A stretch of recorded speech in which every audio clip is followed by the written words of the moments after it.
Mon père a racheté le domaine de Villemajou en 1973. Il m'a très tôt initié à la vendange, puisque dès 1975, à l'âge de 10 ans, j'ai commencé avec ma sœur Guylaine à aller à la vigne et puis à la cave. À la fin de ses premières vendanges, il m'a dit « Tu sais Gérard, tu as de la chance parce que quand tu auras 50 ans, tu auras 40 ans d'expérience. » Il avait tellement raison.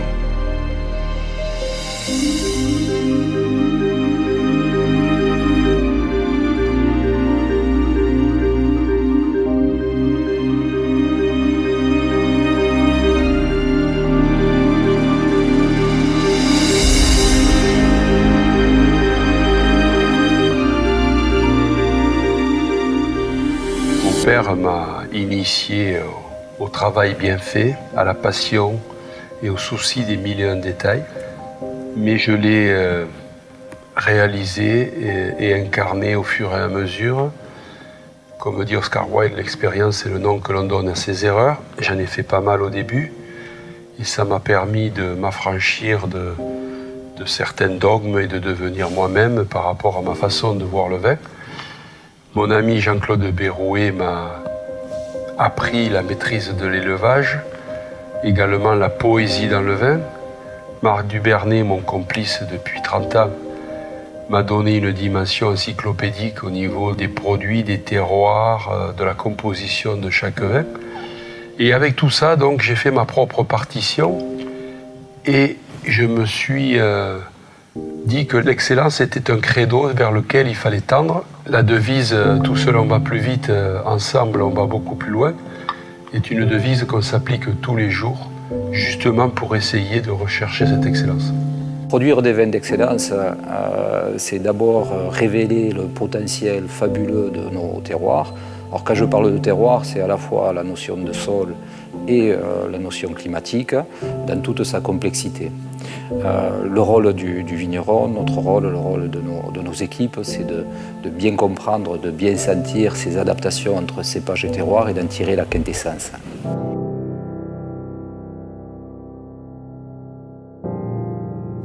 La terre de Villemajou, elle est formidable puisque c'est un terroir exceptionnel avec ses galets roulés. C'est l'âme du groupe, c'est le maître étalon. C'est l'un des plus grands terroirs du sud de la France. Il faut avoir l'humilité de la comprendre sans jamais la posséder. Aujourd'hui, nous sommes en biodynamie avec, bien sûr, le premier domaine qui est le domaine de Sigalus, avec le château de l'Hospitalet, avec le château La Sauvageonne, avec le domaine de l'Aigle, avec le château Aiguevive.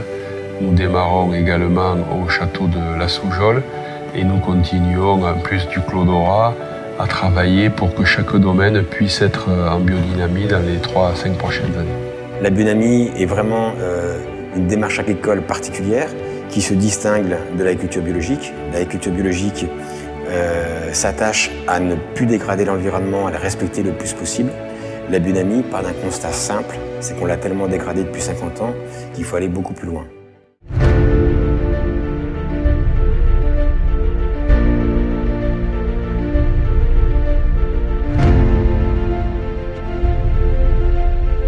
Clos d'Orat, c'est pour moi la quête essentielle de ma vie professionnelle, puisque révéler un message, c'est ce que le vin peut faire de mieux dans la pyramide des sens, en partant du plaisir, du goût, de l'émotion et de temps en temps du message dans une bouteille.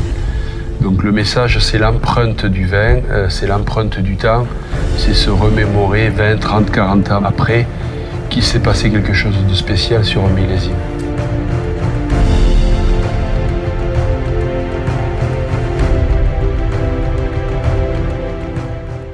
En 1998, je me suis dit, 10 ans après le décès de mon père, ça serait bien que je puisse avoir un vin pour lui rendre hommage.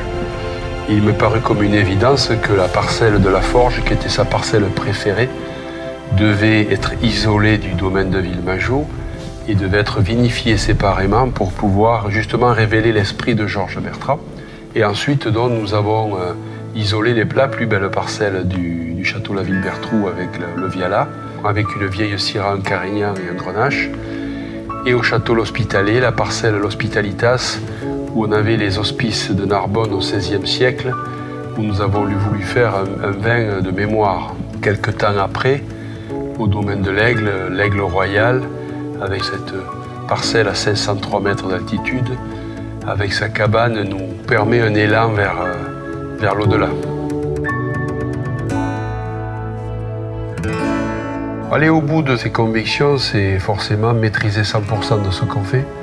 Donc quand on est propriétaire d'un vignoble, on peut viser l'excellence puisqu'on va avoir la possibilité de maîtriser tous les paramètres chaque jour de la taille à la récolte et en même temps se forger une expérience année après année sur chaque terroir et puis après venir voir comment chaque parcelle peut venir s'assembler de la meilleure façon possible.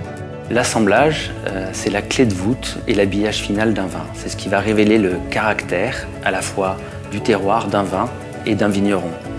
C'est quelque chose qu'on ne pratique jamais seul, qu'on ne fait jamais seul, l'assemblage, et c'est finalement une somme d'individualité qui arrive à quelque chose d'unique.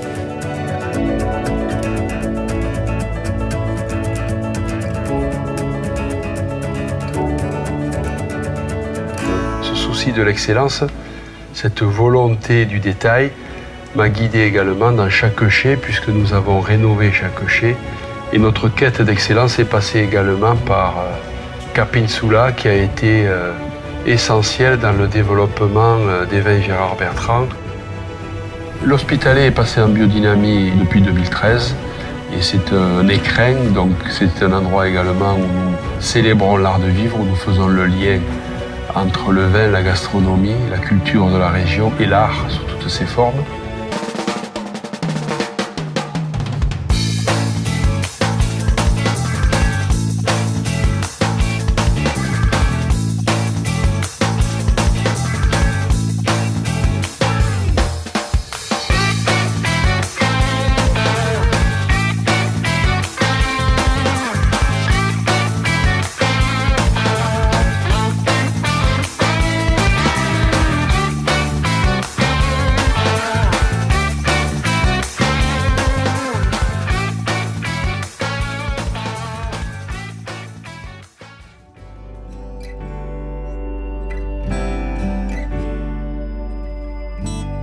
C'est une fierté de vendre du vin dans 150 pays, puisque dans 150 pays, on porte les messages de la marque, mais au-delà, les messages de notre région, de notre passion, de notre engagement pour le sud de la France et pour les valeurs qu'on défend, qui sont les valeurs de l'art de vivre, du partage et de la biodiversité.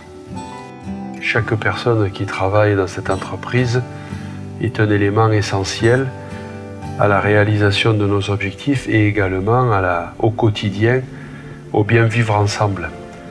Ça passe par une certaine forme d'équilibre avec les équipes, mais également personnellement avec ma famille, avec ma femme Ingrid, qui depuis 20 ans m'aide au quotidien et me permet de voyager dans le monde entier avec mes enfants, Emma, ma fille, qui est passionnée par la gastronomie, par l'art de vivre, mon fils Mathias, qui a l'esprit de compétition et qui a cette volonté de toujours mieux faire chevillé au corps. Aujourd'hui, ils sont en âge de déguster des vins et puis de comprendre un petit peu mon métier, ma passion. Et puis j'espère qu'ils auront cette même passion et qu'ils auront envie de porter encore plus loin le message de cette région.